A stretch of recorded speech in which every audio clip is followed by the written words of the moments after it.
Hello, folks. It's Mr. Avila here again. Got a polo shirt, classed it up for you all. Here to talk to you about the 18th century yet again. So, here we are talking, right? What are some events today that might remind us of the 18th century? Well, I thought I'd get a little controversial here. And rather than talking about penal transportation, we're going to turn our attention to a different corner of the world. And we're going to talk about the Ukraine. So, today, Russia's invading the Ukraine in what they consider to be a war of national reunification, what the Ukrainians consider to be a war of imperial conquest. Who is right? Who is wrong? It can be hard to tell. Aside from the fact that Russia did start the war, much to the chagrin of our current president who would like to deny reality, the truth is that this event is not unprecedented in world history. For once again, if we look at the 18th century, we will find an answer. So, today Russia's invaded Ukraine to bring it back into its rule. A lot of people mistake this for a Soviet-style enterprise driven by ideology, but it's not. Because if you look at the current makeup of Russia, they're actually more imperialist than they are communist.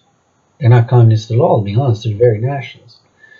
And it's more of a czarist enterprise. So in the 18th century, Russia was ruled by the czar. It was a monarchy. Kind of like Russia today, right? Where there's one all-powerful figure at the top, and his nationalist symbols that are used to indicate to the population they are Russian, not Soviet, not communist, not part of some worldwide brotherhood, but instead a national people, a great people, so to speak, entitled to imperial expansion, which is what they're doing. Now you ask me, what was Ukraine doing at this time? Was Ukraine a nation? And the answer is not quite, but it was a people. A different people. Ukrainians and Russians actually don't speak the same language, which is something you may not know if you don't know too much about that part of the world. They speak their own language, and they're more religiously diverse than Russians. Some are Orthodox and some are Catholic. This is a legacy of the fact that the Ukraine, prior to its conquest by Russia, was divided between the Russian Empire and the Polish-Lithuanian Commonwealth, which was also an empire, in which the Ukrainians had no representation. And the Ukrainians as a people were stateless. And so some people converted to Catholicism, some people converted to Orthodoxy, but they kept speaking the same language, Ukrainian, which means they are a people, an independent people. And for a long time, they were just stuck between these two different empires. Although there had been a Kievan Rus, a Ukrainian state in the Middle Ages, which Vladimir Putin likes to hearken to as a marker of Russian nationality for the Ukrainians, but it's actually not, because the Kievan Rus and Moscow and the Principality of Moscow, which is the latter of which is the polity from whom the modern Russian state claims descendants, claims its lineage, claims its descent, were actually two different medieval kingdoms.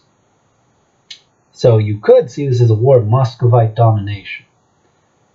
But to fast forward a little bit from the Middle Ages, which saw the destruction of the Kievan Rus by the Mongols who invaded and threw the whole region into chaos. It's actually a war of Imperial Russian expansion.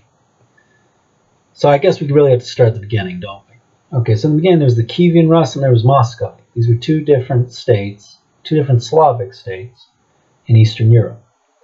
The Kievan Rus was based in Kiev, which today is the capital of Ukraine. The Muscovite Principality was based in, as you probably guessed, Moscow, the capital of Russia. And although people such as Vladimir Putin would like you to think that they were the same state and they were common descent, and to an extent they do, given the Kievan Rus came first, they were actually different kingdoms, with different languages and different nobility. And they were always in a state of perpetual conflict and alliance with each other.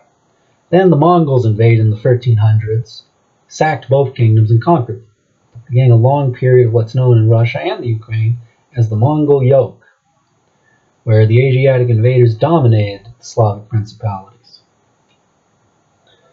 Eventually this yoke was thrown off, first by the Muscovites, which is why they claim primacy over their neighbors. They see themselves as the liberators from the Mongol yoke. And then by the Ukrainians. However, because the Ukrainians were not able to throw off the Mongol yoke on their own, they did so with the help of either the Muscovites or the Polish-Lithuanian Commonwealth, which was its own state, they ended up in a position where they were a subject people, a people without a state, right? Where they have their own nationality and their own language, but not quite their own religion. They're divided between Catholic and Orthodox. And they didn't have a state, right? And this was the case through much of the early modern period. Until approximately in the late, let me take a look here at Wikipedia. It is interesting that you really can't look all this up. But why should you when Mr. Avila can do it for you? Until in the late 1600s and early 1700s, there arose a rebellion in the Ukraine, centered in the Ukraine, led by the Cossacks. The Cossacks were the descendants of Asiatic invaders, but they mixed and intermarried with the local Ukrainians to create their own polity, the Cossack Hetmanate, which threw off the yoke of the Russians and the Polish to create its own state. The Zaporizhian host, which was centered around Kiev in the territory of what is now today the modern Ukraine. And so, in a non-medieval sense, the Cossacks are actually the earliest forerunners of the modern Ukrainian state. Now, admittedly, this was a case of intermixture and intermarriage, because world history is complex and no one people is racially pure. That racial purity is a myth that's spread by Nazis. So this was a mixture of peoples, where you had a Cossack nobility, right, Central Asian invaders, ruling over a Ukrainian middle class and peasantry, but also intermarrying with them in a way that the Russians and the Poles and the Mongols before them had not. So you had a new state centered in the Ukraine, which was kind of a Ukrainian state. Now, this is before the birth of modern Ukrainian nationalism, which actually came about later in the 18th century and in the early 19th century. But it is the first time we see an independent state centered in the Ukraine since the Kievan Rus, since the Middle Ages.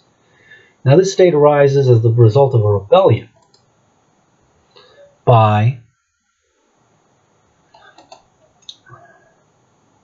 the Cossacks in 1648 and between 1648 and 1657, in which they rebel against the Polish-Lithuanian Commonwealth, the Poles, who dominated the Ukrainians and considered them to be a subject people not worthy of representation.